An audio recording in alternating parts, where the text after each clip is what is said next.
ప్రేమగల తండ్రి, కృపా కలిగిన దేవ, జీవగలిగిన మా ప్రభు, సత్య స్వరూపమైన తండ్రి యేసు ప్రభు నామమున మీకు వందనాలు, స్తుతులు, స్తోత్రాలు చెల్లిస్తా ఉన్నాం. ఈ సమయంలో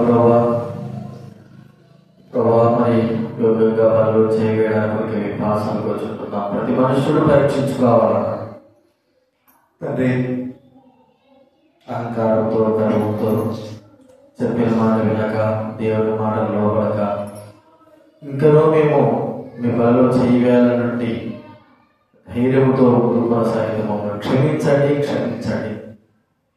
మీ రక్తం చేత మమ్మల్ని కడిగి పవిత్రపరచండి. ప్రభా, ఈ వాక్యం మాతో మాట్లాడినైనా బాగా వాక్యానుసారాన్ని పరీక్షించుకొని వాళ్ళు యోగ్యంగా చేయడానికి తప్పదించండి. కృప చూపించవలసిన మరో చేస్తాం. యేసు ప్రభు నామమున ప్రార్థించి వేడుచున్నాము తండ్రి. మత్తయి రాసిన సువార్త బైబిల్ గ్రంథంలో కొత్త నిబంధనలో మత్తయి రాసిన సువార్త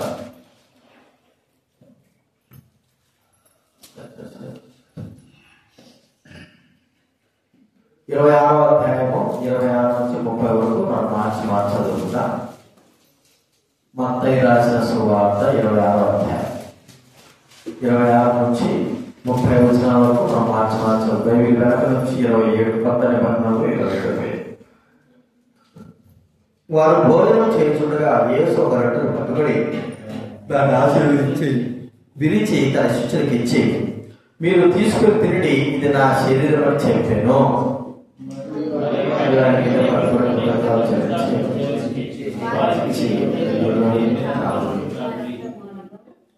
ఇది నా రక్తం, అనగా పాప క్షమాపణ నిమిత్తము అనేకుల కొరకు చిందింపబడుతున్న నిబంధన రక్తము.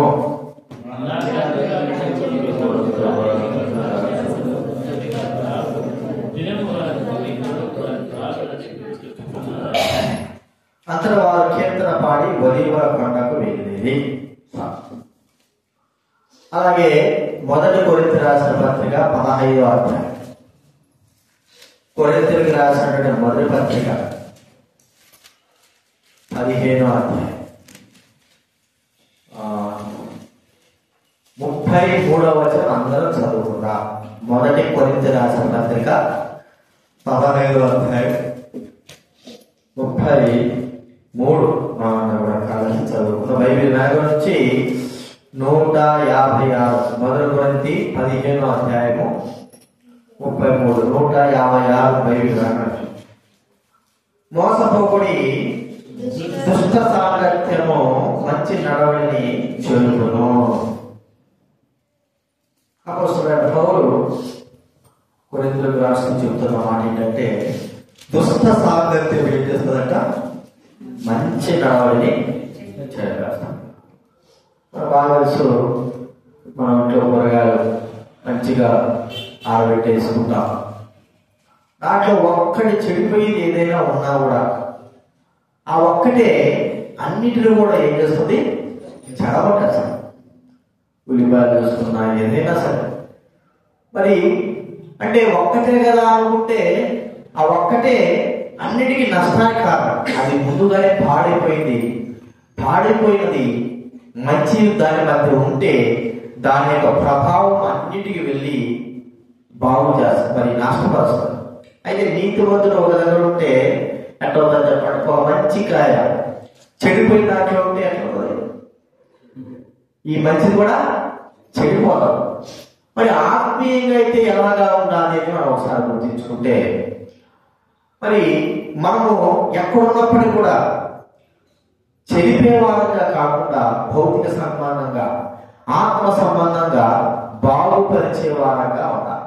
అంటే మనం ఎక్కడున్నా కూడా ఒక మాట చెప్పుకోవాలంటే ఆశీర్వాదానికి కారకులంగా మనము ఉండాలి. యాకోబును గుర్తిస్తే యాకోబు తన మామని లాభాన్ దగ్గర ఉన్నాడు. లాభాన్ దగ్గరికి ఎప్పుడైతే యాకోబు వచ్చాడో వచ్చినప్పటి నుండి యాకోబు యొక్క లాభము అధికమవుతాడు. యోసేపు పొతిఫెరులో ఉన్నాడు. పొతిఫెరులో ఉన్నప్పటి నుండి పొతిఫెరు యొక్క కుటుంబము మంచిగా ఆశించకూడదు. యోసేపు ఎక్కడ కాలు పెడితే అక్కడ జైల్లో కాలు పెడితే జైలు ఆశించకూడదు, దేశంలో కాలబెడితే దేశం ఆశపడింది, పొద్దుపేటలో కాలబెడితే పొద్దుపేరే ఆశపడు. అంటే మరి ఇక్కడ మనం ఆలోచిస్తే ఒక దుష్ట సాంగత్యం మంచి నడవడికని చెబుతారు. దీనివల్ల మనకు వచ్చేది నష్టమే కానీ లాభం ఉండదు. ఎందుకు అపోస్తలుడైన పౌలు చెప్తున్నాడంటే మనకు దైవగుణం కాబట్టి, మనం ఎక్కడున్నా కూడా మరి ఆశీర్వాదానికి కారకులుగా ఉండాలి కాబట్టి మన ద్వారా ఇతరులు భౌతిక సంబంధంగా కావచ్చు, ఆత్మ సంబంధంగా కావచ్చు, ఆశీర్వదింపబడడానికే దేవుడు మనల్ని ఏర్పరచుకున్నాడని మనం ఒకసారి గుర్తించుకోవాలి. అయితే ఈ దుష్ట సాంగత్యము, ఇలాంటి నడవడి కలిగినటువంటి జీవితము మనము కలిగి ఉంటే ఆ మార్గంలో నడిస్తే జరిగే పరిణామం ఏమిటి, ఎలాంటి యొక్క పరిణామం మనము చూడవలసి వస్తుంది, ఎలాగా అని మనం ఒకసారి గుర్తించుకుంటే చూడండి, బలలో ప్రవేశించకుండా మన ప్రవర్తన విషయం, మన జీవిత విషయం బహు జాగ్రత్త కలిగిన వారంగా ఉండాలని ప్రభు చెప్తున్నాడు. చూడండి 2వ దినవృత్తాంతాల గ్రంథం 19వ అధ్యాయం 2వ దయచేసి చదవండి ఎవరైనా. 2వ దినత మొదటి 2 వచనాలు, 2వ దిన బైబిల్ వెనక నుంచి ముందు నుంచి 373, బైబిల్ ముందు నుంచి 373, 19వ అధ్యాయము మొదటి 2 వచనాలు చదవండి. 3 వచనాలు. యూదారాజు యెహోషాపాతు ఏ అపాయము చెందకుండా తిరిగి రాగా యెహోవా అతన్ని ఎదుర్కోబోయి ఈ భక్తిహీనులకు సహాయం చేసి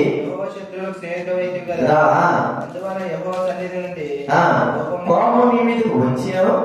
దేశంలో నుండి దేవతా స్తంభం తీసివేసి దేవుని మీద విచారణ చేయటకు మనసు నిలుపుకొని ఉన్నావు. నీ యందు మంచి క్రియలు కనబడవచ్చు. యెహోషాపాతు గురించి ఆరాధనలు మనం చూస్తూ వచ్చారు. మంచిగా ప్రవర్తించేటువంటి దావీదు వలె తన జీవితం యథార్థ మార్గంలో ప్రవర్తించినటువంటి వ్యక్తిగా యెహోషాపాతు గురించి మనకు తెలుసు. మరి ఇంతటి వ్యక్తి ఇంత చక్కగా మరి దేవుడు భయభక్తులు కాకుండా దేవతాస్తంభం తీసివేసిన వాడుగా, యెరూషలేమును ఒక మంచి స్థాయిలోకి తీసుకొచ్చిన వాడుగా, భక్తి మర్యాదలతో మరి దేశాన్ని నడిపించిన వాడైనటువంటి యెహోషాపాతు గురించి ఇక్కడ దేవుడు కోపంతో చెప్పిస్తున్న మాట మనం చూస్తాం. ఏమైందంటే, నీవు భక్తిహీనులకు సహాయం చేసి యెహోవా శత్రువులకు చేస్తున్నావు స్నేహితుడవైతివి. చూడండి, ఇంత మంచివాడు ఎక్కడ తిప్పిపోయాడమ్మా అంటే దుష్ట సాంగత్యం చేసి తన జీవితంలో పాడు చేసుకున్నాడు. ఏమిటి ఆ దుష్ట సాంగత్యము? మనకు అక్కడే పక్కన చూడండి, 18వ అధ్యాయం మొదటి వచ్చిన చూడండి, 18వ అధ్యాయం మొదటి వచ్చిన 2వ దినవృత్తాంతాలు 18వ అధ్యాయం మొదటి వచనం. అదేనా? తనకు ఐశ్వర్యమును ఘనతయు అధికముగా కలిగిన తర్వాత యెహోషాపాతు ఆహాబుతో వియ్యముంది. చూడండి, ఎవరితో వియ్యమున్నాడంటే ఆహాబు ఎక్కడు?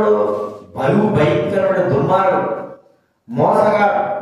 అంటే ఆ దేశాన్ని, యెరూషలేము ప్రాంత దేశాలతో కూడా దేవతలతో, ఆ యొక్క విగ్రహాలతో, బయలు దేవతలతో నింపినటువంటి వ్యక్తి, బహు దుర్మార్గుడు. ఈ వ్యక్తితో మంచివాడైనటువంటి యెహోషాపాతు స్నేహం చేయడమే కాదు, వియ్యం పొందినాడు అని మాట. వియ్యం అంటే బైబిల్ మనం చూస్తా ఉంటే ఏంటంటే, తన కుమారుడు యెహోషాపాతు కుమారుడికి ఇక్కడ ఆహాబు యొక్క కుమార్తె అంటే ఆహాబు యొక్క చెల్లెల్ని ఇచ్చి పెళ్లి చేశాడు. ఆహాబు యొక్క చెల్లెలు, ఆ పేరు ఏమంటే ఆ పేరు అతల్య. ఎవరు? అతల్య. చూడండి, ఇంత మంచి వ్యక్తి తాను చెడిపోవడానికి, దారి తప్పిపోవడానికి, నష్టపరచబడడానికి, తనకు ఎంతో ప్రాణ నష్టము దగ్గరగా వచ్చేయడానికి గల కారణం ఏంటంటే తానంతకు తాను మరి చేసుకున్నటువంటి నష్టం ఇది. బియ్యం పొందినాడు ఆహాబు ఎక్కడో ఇశ్రాయేలు దేశం అంతా కూడా తెలుసు. యెజబెల్ ఎలాంటిదో ఇశ్రాయేలు దేశం అంతా కూడా తెలుసు. ఆహాబు ఎలాంటి స్థితి కలిగిన వాడు తెలుసు. అయితే వెళ్ళి ఆ హావుతో బియ్యం ముందుకుంటున్నాడు, ఆ హావుతో చుట్టరేఖం కలుపుకుంటున్నాడు. ప్రియమైన వాళ్ళరా, తాను ఒక దైవబిడ్డగా ఉన్న వ్యక్తి, మరి దేవుడి సంబంధమైన వ్యక్తి లోక సంబంధంగా దైవబిడ్డలతో సహవాసం చేయడం మనం గుర్తించుకుంటున్నాం.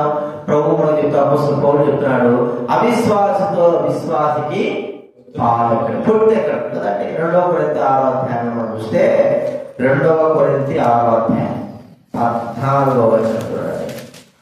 2 కొరింథీ 6వ అధ్యాయము 6వ అధ్యాయం. నీతికి దుర్నీతితో ఏమి సాంగత్యము, క్రీస్తునకు బెలియాలతో ఏమి సంబంధము, అవిశ్వాసతో విశ్వాసికి పారెక్కడిది. మనము దేవుని ఆలయమునకు విగ్రహములతో ఏమి అంటే వేరు వేరు, దైవం వేరు, మరి లోకంలో ఉన్నటువంటి ఆ దయ్యం వేరు, సైతాన్ వేరు. అయితే విశ్వాసిగా మనం ఎవరితో సహవాసం చేసుకుంటున్నాం? ప్రియమైన వాళ్ళ మనం గుర్తించుకుంటున్నాం. దుష్ట సాంగత్యము మన జీవితాన్ని చెరుపు చేస్తుందని మనం తెలిసి మనము అవిశ్వాసంతో లోకస్తులతో మన యొక్క స్నేహం అనేది మంచిది కాదు. ఎందుకు మంచిది కాదు? ఏమంటే స్నేహం లేకపోతే ఏమవుతుందంటే వాళ్ళతో కలిసి వాళ్ళతో తిరిగితే తప్పేమిటి అనుకుంటే తిరిగితే తప్పేం లేదు, కానీ చెడిపోయేది ఎవరు? మనమే. తిరిగితే తప్పేమని కాదు. వాడు 1 రోజు బాగానే ఉంటాడు, 2 రోజులు బాగానే ఉంటాడు, 3వ రోజు నుంచి శురు చేస్తాడు. మనం ఏమిటంటే తన మార్గంలో నడుచుకోవాలి, తన పాపపు క్రియలు నడుచుకోవాలి. తప్పేమిటి లేదా? నడిస్తే ఎవరు చూసినారు? చిన్న చిన్నగా ఏం చేస్తాడంటే వాడు మంచి విశ్వాసి అయిన వ్యక్తిని అవిశ్వాసిగా, విశ్వాసఘాతకుడుగా, దేవుడికి విరోధమైన వ్యక్తిగా, చీకటి సంబంధమైన వ్యక్తిగా మార్చి వేస్తాడు.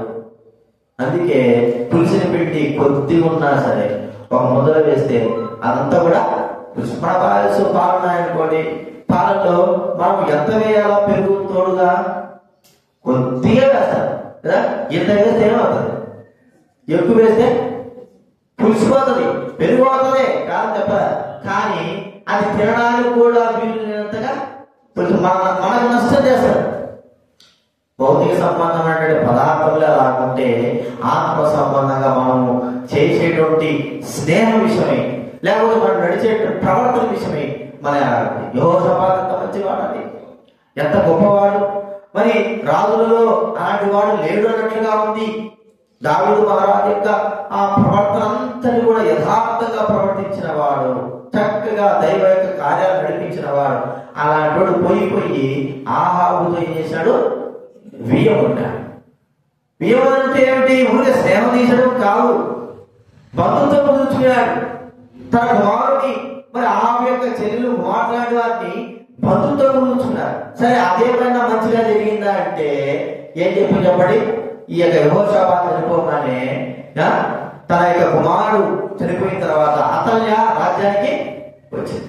రాజ్యానికి వచ్చి యూదా దేశం అంతటా కూడా సుమారు 6 సంవత్సరాలు నాశనం చేసి పెట్టేసి. చూడండి, ఆ యొక్క సహవాసం యొక్క క్రియలు ఎంతటికి నష్టాన్ని తీసుకొచ్చాయి. తన ప్రవర్తన మార్చివేస్తూ వచ్చింది. తాను మార్చబడినట్టుగా మనం చూస్తూ ఉంటున్నాం. ప్రియమైన వాళ్ళరా, ఈరోజు ప్రభు మనతో మాట్లాడుతున్నాడు. నీ సహవాసం ఎలాగ చేసినావు? ఎలాగున్నావు? ఎలాగ నువ్వు సహవాసం చేస్తుంటున్నావు? ఎవరితో సహవాసం చేస్తుంటున్నావు? దైవులతో సహవాసం చేస్తుంటున్నావా? లోకస్తులతో సహవాసం చేస్తుంటున్నావా? ఒకసారి నేను రక్షింపబడిన తర్వాత 1999 రక్షింపబడిన తర్వాత మరి నా స్నేహితుడు ఉండేవాడు. ఒకడు ముస్లిము, ఒకడు హిందూ. మోస్ట్లీ అది పీరు అనేవాడు, పీరు భాష అనేవాడు, వాడు కులాయప్ప అని వెళ్తున్నాడు. అంతకుముందు బాగా తిరిగినాం, బాగా జరిగిపోయింది. ఇప్పుడు ప్రభువుని ఎరిగిన తర్వాత మనం వాటిలో చేయగలవాలా? వేరైపోవాలి.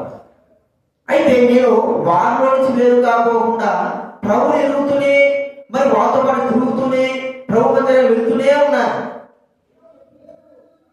అయితే ఒకసారి నేను ఏమైతే తిరిగితే నన్ను నేను కంట్రోల్ చేసుకోలేను కదా అనుకునేటువంటి సమయంలో వాళ్ళతో పాటు తిరుగుతూ వాళ్ళ లక్షణాలు నాలో రావడము మొదలు పెట్టినాయి. వాళ్ళ లక్షణాలు తిరుగుతూనే ఉన్నారు, ప్రార్థన పోతూనే ఉన్నారు, మందిరం పోతూనే ఉన్నారు, మరి వాళ్ళతో కలిసి నేను జీవిస్తూనే ఉంటున్నాను. వారితో నేను ఏం కాలేకపోయానంటే వేరు కాలేకపోయాను. ఎప్పుడైతే వారి లక్షణాలు నాలో కనబడుతున్నాయని నాకు దేవుడు ఎప్పుడైతే గుర్తు చేశాడో వెంటనే వారి యొక్క సహవాసంలో పూర్తిగా నేను వేరు చేయబడ్డా. ఏదో మాటలు మాత్రమే ఉండవచ్చు. ఒకవేళ అలాగే కానీ నా యొక్క క్రియలను నా జీవితాన్ని నడిపించుకుంటా ఉంటే నేను రక్షింపబడి కూడా లోకంలో కలిసిపోయే వ్యక్తిగా ఉండేవాడు. కాబట్టి గుర్తించుకున్న దుష్ట సాంగత్యం ఏం చేస్తుందంటే మా ప్రవర్తనను పూర్తిగా మార్చివేస్తుంది. దైవికమైన ప్రవర్తన దైవ ప్రవర్తన అయిపోతుంది. దుష్ట సాంగత్యం ఏమవుతుంది చెప్పండి? దైవికమైన ప్రవర్తన దైవ ప్రవర్తనగా మార్చబడతారు. ఇది నాన్న మనం ఆలోచిస్తే బైబిల్ గ్రంథంలో ఉంది, వారితో సహవాసం చేసి వారి క్రియలు నేర్చుకుని. చూడండి 106వ కీర్తన గ్రంథంలో 106:35 చదవడమేనా? 106:35 బైబిల్ మధ్యలో చదువు 9. అన్ని జనులతో సహవాసము చేసి ఎవరైతే వీళ్ళు వారి క్రియలు, ఎవరు వీళ్ళు?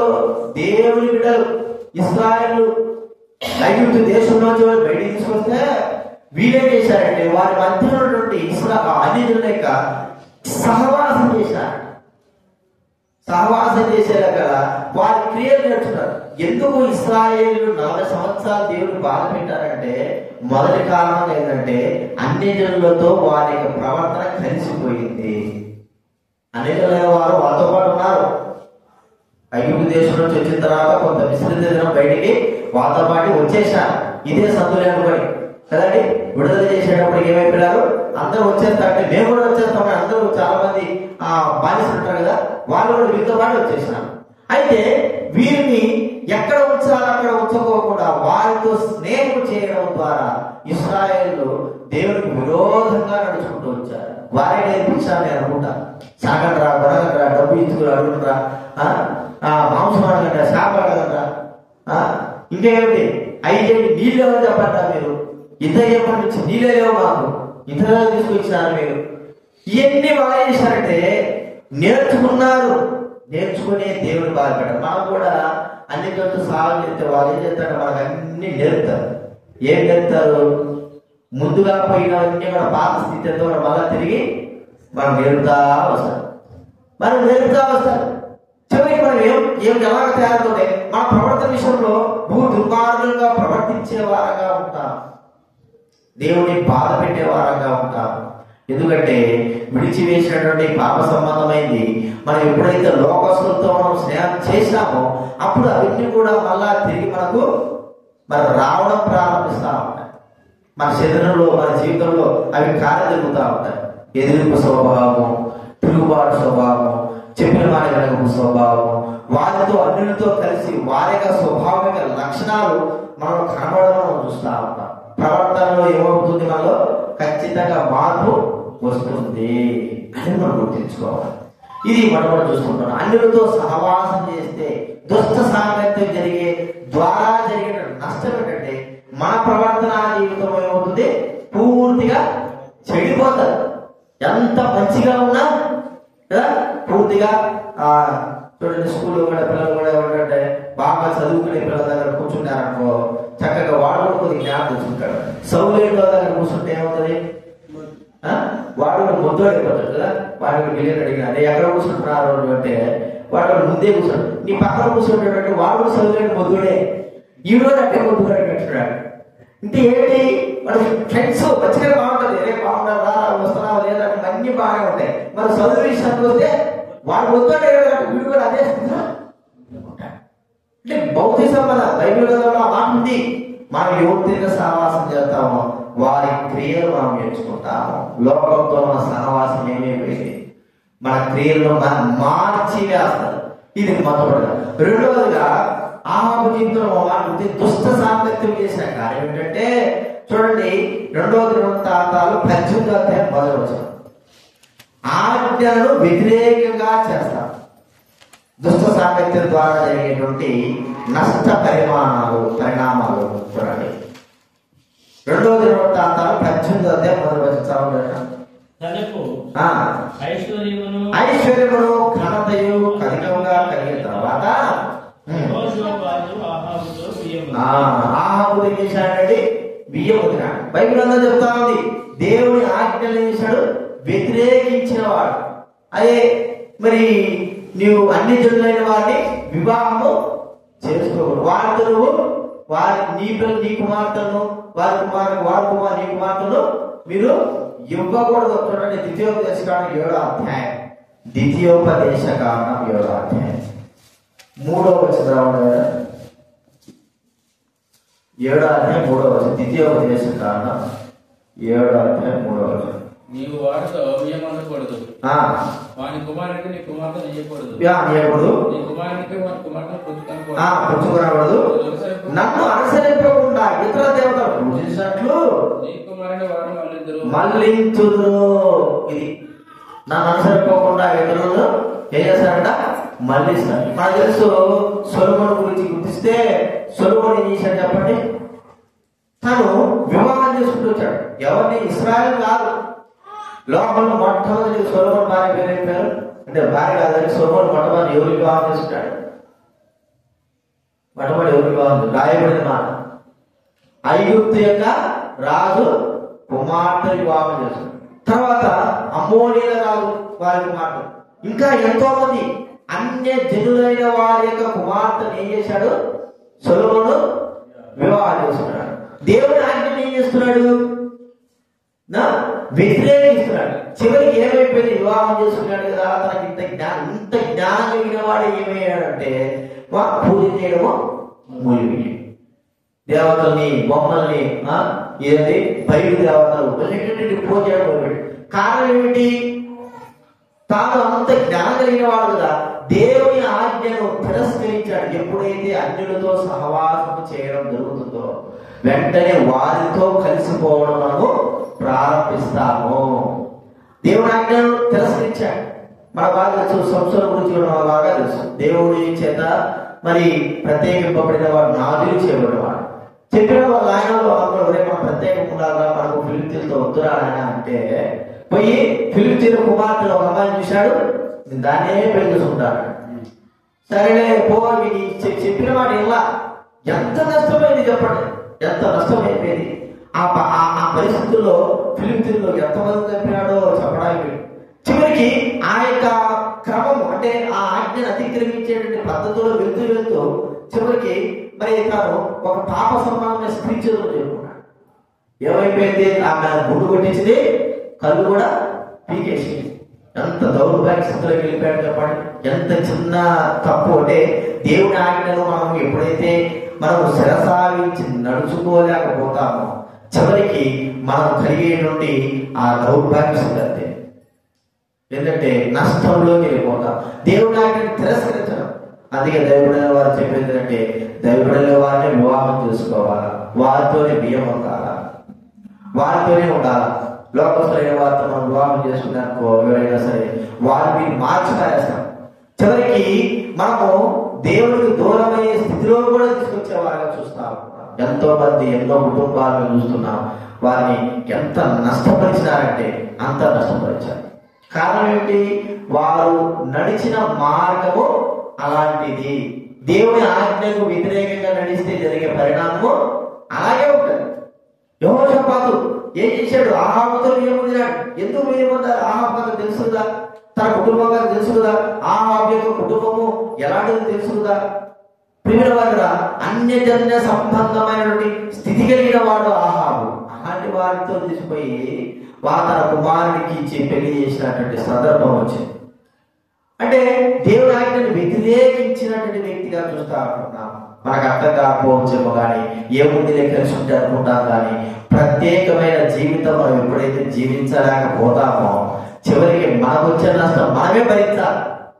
ఒకవేళ మనం భరించడమే కాదు, దాని ద్వారా వచ్చే నష్టము ఇతరులు కూడా అనుభవించే స్థితిలోకి వస్తుంది. మనం నష్టపడితే పర్వాలే, మన ద్వారా ఏమవుతారు ఇతరులు కూడా నష్టపడాల్సి వస్తారు. కాబట్టి దేవుని ఆజ్ఞ మనం గుర్తించుకోవాలి. ఆహాబు చేసిన తప్పు ఎంతటి దౌర్భాగ్యస్థితిలోకి వెళ్ళిపోయిందంటే తనకే నష్టమైపోయిందని మనం గుర్తించుకోవాలి. ఇది దేవుని ఆజ్ఞను వ్యతిరేకించినటువంటి వ్యక్తి సంసోను కావచ్చు, ఆహాబును కావచ్చు మనం చూడగలుగుతున్నాం. అంత మాత్రమే కాదు, ఇక్కడ దేవుని మాటను గ్రహించలేని వాడు యెహోషాపాతును గుర్తిస్తే 2వ దినవృత్తాంతాలు 18వ అధ్యాయం 25వ వచనం చదవండి. 2వ దినవృత్తాంతాలు 18వ వచనం. అప్పుడు ఇశ్రాయేలు రాజు పట్టణపు అధిపతి అయిన ఆమోనునంతకును రాజు కుమారుడైన యోవాషునంతకును మీరు మీకాయ తీసుకుని పోయి వారితో రాజు మీకు ఇచ్చిన సెలవు ఇదే ఎవడి నేను సురక్షితంగా తిరిగి వచ్చే వరకు వీరిని చెరలో పెట్టి కష్టమైన అన్నము నీళ్ళు ఇయుడి. ఇక్కడ మీకాయని పిలిపించాడు. ఆహాబు చేశాడు, యెహోషాపాతు మనం యుద్ధం పోదామా అంటే రామోత్గిలాదికి పోదామా ఇటువంటి ఆ పోదాపా, నేను నీ వాడినే, నా ప్రజలు నీ ప్రజలే, పోదాపా అన్నాడు. పోదా అన్నప్పుడు మరి అక్కడ ఉన్నటువంటి ఆ యొక్క బయలు ప్రవక్త అందరూ వచ్చి కూడా ఒక్కొక్కరు మాట చెప్తున్నాడు. అయ్యా నువ్వు పో, ఆహాబు మంచి జయం పొందుతావు, నీ ఇష్టం, నువ్వు కత్తి పట్టుకుంటే అందరూ చచ్చిపోతారు అని మాట్లాడతాడు. చూడండి, అయితే ఆ మధ్యలో ఉన్నటువంటి యెహోషాపాతు కూడా ఒక మాట వచ్చింది. ఏమంటే ఇంతమంది నాకు తెలుసు, ఎవరు వీళ్ళందరూ బయలు ప్రవక్తలని తెలుసు, వీరుగాక యెహోవా ప్రవక్త ఎవరైనా ఉన్నాడా అని కదండి. చూడండి ఇక్కడ మాట ఉంది, 18వ అధ్యాయము 4వ వచనం. మరియు యెహోషాపాతు ఇశ్రాయేలు రాజుతో నేడు యెహోవా యొక్క ఈ సంగతి విచారణ చేయడము రండనగా ఇశ్రాయేలు రాజు 400 మంది ప్రవక్తలు సమకూర్చాడు. వీళ్ళందరూ ఎవరు? బయలు ప్రవక్తలే. మరి బయలు ప్రవక్తలు యెహోషాపాతు తెలిసి ఉన్నాడు. యెహోవా ప్రవక్తలు 6వ వచనం అంటాడు, మనము అడిగి విచారణ చేయటకై వీరు తప్ప యెహోవా ప్రవక్తల్లో ఒకడైనా చదలేడా? తెలిసి ఏం చేశాడు చెప్పండి. మనం తెలిసి సింహం ఉందనుకో బోన్లో తెలిసి చేయి పెడితే ఏమవుతుంది? ఏమన్నదంటే కాదు, చేయి పెట్టి చేతులు పెట్టి ఉంటారు, ఏం పెట్టి ఏం చేయాలి అనుకున్నారు. కానీ అది పట్టితే ఒకసారి తెలిసే తెలియక సరిపోయినాడు. ఎడబోతుంది దేవుడు ఈ వ్యక్తికి మాటలు గ్రహింపు, తన మాటలు చెప్తున్నాడు. ఎవరంటే సరే యెహోవా ప్రవక్త మీకాయ తీసుకొచ్చాడు. మీకాయ ఉన్నది చెప్తాడు. ఆహాబు చేసే పనులకి మీకాయ దేవుడు వాక్యం చెప్తాడు. మీకాయ ఆహాబు అన్నాడు, వీడు ఎప్పుడు చూసినా నాకు వృద్ధాన్ని ప్రకటిస్తున్నాడయా, అందుకే వీడు నాకు ఇష్టం లేదన్నాడు. అంటే అనుకూలంగా చెప్పాలి, లేకపోతే లేదు. వృద్ధంగా చెప్తే సత్యాయిగా అనుకూలంగా చెప్పే మాట రాకమాయ, అనుకూలంగా చెప్పాడు. ఆహాబు మీకాయ ఏం చేస్తున్నాడు చూడండి. నేను చాలా చక్కటి మాట్లాడు 12వ చదవాలి. మీకాయాను పిలిచడం పోయిన తర్వాత అతను కనుగొని ప్రవక్తలు రాజు విషయమై ఏకముఖముగా మీరునే పలుకుతున్నారు. ఈ మాటను వారి మాటలకు అనుకూలపరిచి మేలునే ప్రవచించాలన్నాడు. ప్రవక్త ఏం చెప్తానంట, ఏకంగా మేలునే ప్రకటిస్తున్నాడు. నువ్వు కూడా వాడి మాట నువ్వే వత్తాసు దొరుకు ఈయనంటాడు మీకాయ, నేను దేవుడు ఏం చెప్తాడు నాకు అది చేస్తాను, అంతవరకే. చూడండి, దేవుడి మాటను యెహోషాపాతు గ్రహించలేకపోయాడు.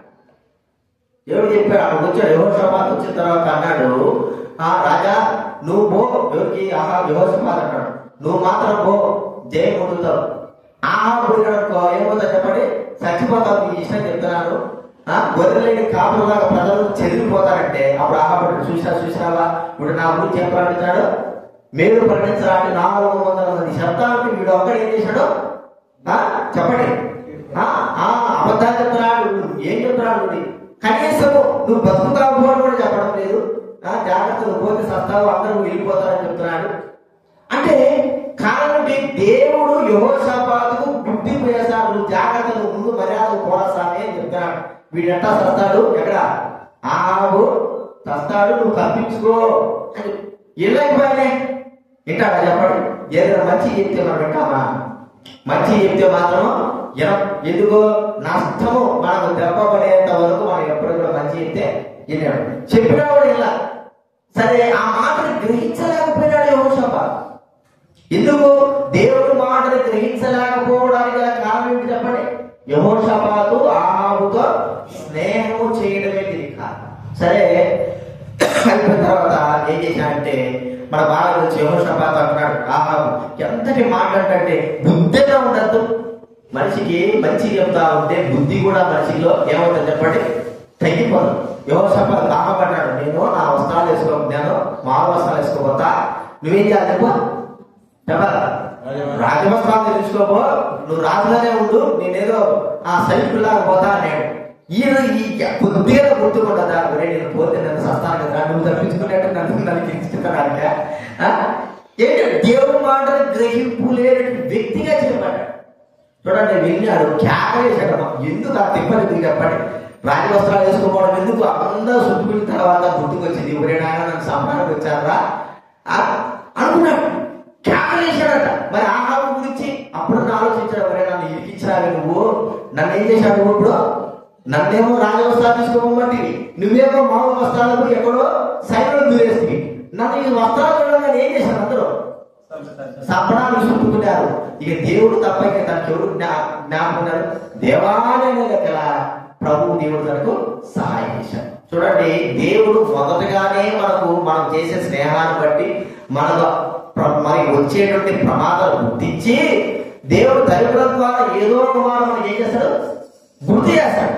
దాన్ని కూడా గ్రహించకపోతే అవివేకమైపోతాం. అలాగే గ్రహించలేకపోవడానికి గల కారణం ఏంటంటే మనం చేసే స్నేహమే దీనికి గుడ్డితన. ఆహాబుతో స్నేహం చేసినటువంటి యెహోషాపాతు ఏం చేశాడంటే ప్రాణానికి తెచ్చుకున్నాడు. తన ప్రాణానికి వచ్చింది. ఆహాబుతో ప్రాణానికి చెప్పినాడు, నువ్వు తప్పించుకో, నువ్వు వెళ్ళిపో, ఆహాబు వస్తాడు, ఖచ్చితంగా నువ్వు రాలేవు చెబుతున్నప్పుడు కూడా వినకోకుండా ఉన్నటువంటి యెహోషాపాతు కారణము స్నేహమే దీనికి కారణం. ప్రియమైన వారు, ఒకసారి నేను చిన్న అంటే 1999 అనుకుంటాను, నేను నా స్నేహితురాలు కుమారుడు, ఇప్పుడు పిల్లలు ఉన్నారు, కర్నూలు ఉంటారు. అమ్మాయి చిన్నప్పటి నుంచి ఇక్కడ పెరిగినా.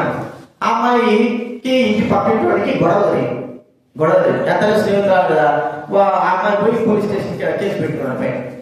కేసు పెడితే వాళ్ళు పోలీసులు వచ్చినారు, జీపులో వాడిని ఎక్కించుకోపోయినారు. ఈ అమ్మాయి కూడా ఏమైంది, ఆ పోలీసులు రిపోర్ట్ రాలేదా పోయింది. నేనే చేశాను, సరే నా స్నేహితురాలు ఎట్టుకున్నాను, ఆయన ఎందుకు ఇటు జరుగుతుంది, ఎందుకు లేని నేను కూడా పోలీస్ స్టేషన్ పోయాను. దేవుడు అంటున్నాడు మనసుతో, ఎందుకు రాడు పోలీస్ స్టేషన్, నీకు ఎంత అవసరం? రక్షింపబడిన తర్వాత చెప్పే మాటలు నీకు అవసరమా? సర్లేని ఆ విచారణ జరుగుతుంది లోపల, ఎస్ఐ ఏదో విచారణ చేస్తున్నాడు. నేను సడన్గా లోపల పోయాను. లోపల పోగానే ఆ అమ్మాయి అంటది, రాజాగారా నువ్వు చెబుతురా, నువ్వు సాక్షి చెబుతురా, వీడు ఎక్కడ వీడి సంగతి తెలుసు కదా.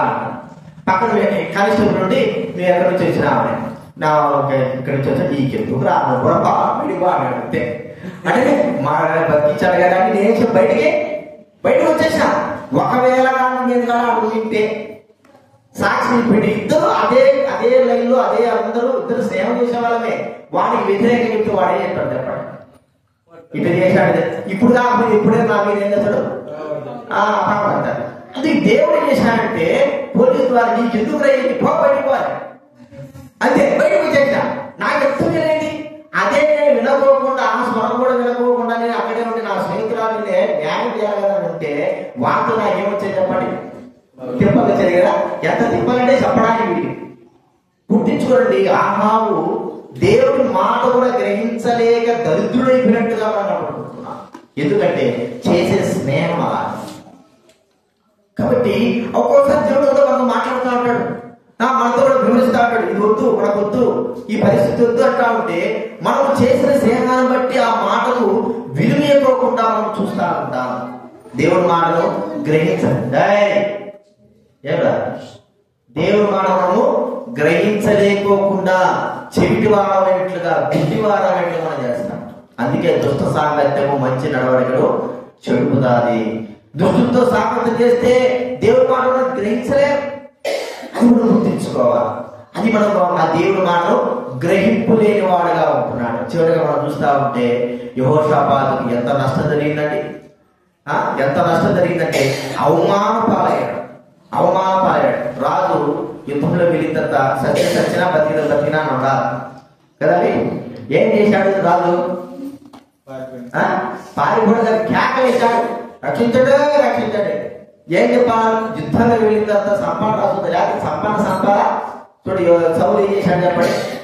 సౌలు పారిపోలేదు, కేకలేదు. వాళ్ళు యుద్ధంలో బాణాలు వేసిన తర్వాత చిక్కుకున్నాడు కాబట్టి చనిపోవాల్సిన పరిస్థితి ఏర్పడింది. అంతే. భయపడే వ్యక్తిగా ఉండకూడదు. రాజు ఏం చేయాలా? అందరికంటే ముందుగా సైన్యానికి ముందు నడవాల్సిన వాడు. ఇప్పుడు ఏం చేశాడు? పిలుగొడ్డాగా కేకలేయాల్సిన పరిస్థితి ఏర్పడింది. కేకలేసాడా? అది కూడా అవ్వకుండా అవమానం. సైనికులందరూ చుట్టుకున్న తర్వాత అన్నాడు, వీడు రాజు కాదాడు ఆయన, వీడు ఒక సామాన్య వ్యక్తిగా అసలే రాజు. ఏమనిపించుకోవాల్సి వచ్చింది చెప్పండి? వీడు రాజు కాదు, బుట్టలు మార్చుకున్నట్టు ఒక సైనికుడు అనేటువంటి మానవుడు ఇవ్వండి. అంటే ఆలోచిస్తే మరి చూడండి, అక్కడ మనం చూస్తా ఉంటే సౌలు చనిపోయేటప్పుడు ఫిలిప్తి లేని వారు, సున్నతి లేని వారు సంపడం నాకు ఇష్టం లేదు అంటే ఎంతగా పోరాడాడు రాజు. కాబట్టి పోరాడుతూ సావైనా చచ్చిపోకుండా వాళ్ళ చేతుల్లో సావకోకుండా తప్పించుకోవాలని ఎన్నో ప్రయత్నాలు చేసుకుంటారు. కానీ ఒక మాట సచ్చినట్టు కూడా అనుకోవాలి. ఏమంటే ఈ వ్యక్తి మరి పిరిగివాడుగా ఉంటున్నాడు. ఎంత నష్టపడ్డాడు. తర్వాత మనం చూస్తే తన కుటుంబము తాను పొందినటువంటి ఆ బియ్యం పొందిన దాన్ని బట్టి తన కుటుంబం అంతా కూడా, తన పిల్లలంతా కూడా చనిపోతూ వచ్చారు. అసలు ఆ కుటుంబాలంతా కూడా నాశనం చేస్తూ వచ్చింది. దేశానంతా కూడా నాశనం చేస్తూ వచ్చింది. ఒక్క సహవాసము ఇంత నష్టానికి కారణమే. యెహోషాపాతు చేసినటువంటి ఒక్క సహవాసము తన రాజ్యానికి, తన బిడ్డలకి ఎంతో నష్టం కారణమే. కాబట్టి గుర్తించుకున్నాం, మనం అనుకోవడం కాదు. కానీ లోకస్తులతో సహవాసం చేస్తే మనము పొందేటువంటి నష్టము అంతా ఇంత కాదు. అది మనకు ఎంతో బాధను, నష్టాన్ని, కష్టాన్ని మరి కలిగిస్తుంది. దేవుడి మాటను గ్రహించకుండా చేస్తుంది. దేవుడి ఆజ్ఞను వ్యతిరేకించేటట్టు చేస్తుంది. మన ప్రవర్తన విషయంలో మార్పులు కనబడతాయి. మనము అలాంటి స్థితిలో మారిపోతాం. ఎందుకో లోకముతో చేసిన సహవాసం, దుష్టత్వంతో చేసిన సహవాసం. వాడు గుర్తించుకున్నాం, లోకంతో వద్దు, మనకు సహవాసమే వద్దు. నాకు ఒక్కోసారి అనిపిస్తూ ఉంటుంది, చాలా మంది దైవ సేవకులు వాళ్ళందరూ కూడా అక్కడక్కడ ఉంటారు, సంఘాలలో ఉంటారు. వాళ్ళు సర్పంచుల పేరు, ఉప సర్పంచుల పేరు, ఇంకోటి చెప్పండి, అధ్యక్షుల పేరు అంతా తెలుసుంటది. వాళ్ళతో సహవాసం చేస్తాడు. నాకు నిజంగా ఈ ఊరుంటే సర్పంచ్ పేరు లేదు. ఎప్పుడు సర్పంచ్ మొహం కూడా వెళ్ళాడు. చూసినాడు ఎప్పుడైనా? అసలు సర్పంచ్, ఉప సర్పంచ్ కూడా లేదు. ఆ లైన్ కనీసం ఎస్ఐ మొహం కూడా ఆ రోజు ఒక్కరోజు చూసాము. ఆ రోజే, అది కూడా ఎవసరం మొహం అంతే. పోలీసు మొహం కూడా నేను ఎప్పుడో ఇక్కడికి వచ్చిన తర్వాత చూడడం. మనకు అవసరం లేని ఏది ఆ లోకముతో, ఆ పరిస్థితితో నడిచేటువంటి పరిస్థితి మనకు అవసరం లేదు. అవసరం ఉంటే మనం వెళ్ళి నాకు చెప్తున్నాడు, వెళ్ళి వాళ్ళతో సహవాసం చేసేది, వాళ్ళతో వాళ్ళని మంచి చేసుకునేది, తర్వాత వాళ్ళ ద్వారా లబ్ధి పొందేది, ఇవన్నీ కూడా చేసేటువంటి వారు ఉన్నారు. మనకు అవసరం లేదు. ఎందుకు? మన నడవడి కూడా మార్చబడతారు. చాలా మంది చూస్తూ వచ్చారు, వాళ్ళు ఇట్లా తిరుగుతున్నారు, రాజకీయాలతో వాళ్ళతో వీళ్ళతో తిరుగుతున్నారు. మనకు అంత అవసరమా? మనకు అవసరమే దైవపడంగా మన పని ఏందో, దైవపడేందో, దైవ సేవ ఏందో, దేవుని మందిరం ఏందో, అంతే. అంతకు మించి మనము అధికంగా వినామంటే మన ప్రవర్తన ఏమవుతాయి? మార్పు తెచ్చుకుంటాం, ఆజ్ఞను కోల్పోతాం, ఆజ్ఞను తిరస్కరించే వారంగా అవుతాం. అంత మాత్రం దేవుడి మాటను కూడా గ్రహించలేకపోతాము. దేవుడు మనకు నష్టము, కష్టం జరుగుతా ఉన్నప్పుడు మనం హెచ్చరించే మాటలు కూడా ఏం చేస్తామో గ్రహింపలేకపోతుంది. ఇక మన నష్టానికి కారణమవుతాం. మనం నష్టపడడం కాదు, మనతో పాటు ఇతరులు కూడా ఏమిటామో నష్టాలకు పాలు చేస్తాం. కాబట్టి అలాంటి స్థితి కలిగి ఉన్నామా? దుష్ట సాంగత్యముతో అంటే లోక సంబంధంగా సహవాసం కలిగి ఉంటున్నామా? ప్రియమైన వారా, ఆ సహవాసము ఒక్కటిన్నా చాలు. మంచిగా మంచి పండ్లు ఉన్నాయి, మామిడి పండ్లు ఉన్నాయి, దాంట్లో ఒక్కటి చెడిపోయినట్టు మామిడి పండు వేయండి, ఒక్కటేస్తే చాలు. ఏమవుతుంది? అంతా అన్ని ఒకదానితో అన్ని కూడా పాడు చేయబడతాయి. ఒక్కటి ఉంటే చాలు కదా. ఒక్క పురుగు కదా, యోగా గ్రంథంలో ఉంది, సొర చెట్టుకు ఒక్క పురుగు దేనిలోకి వస్తే ఆ పురుగు ఏం చేసింది, సొర చెట్టునంతా కూడా తిరిగి ఒకే పురుగు, ఎంత నష్టానికి కారణం.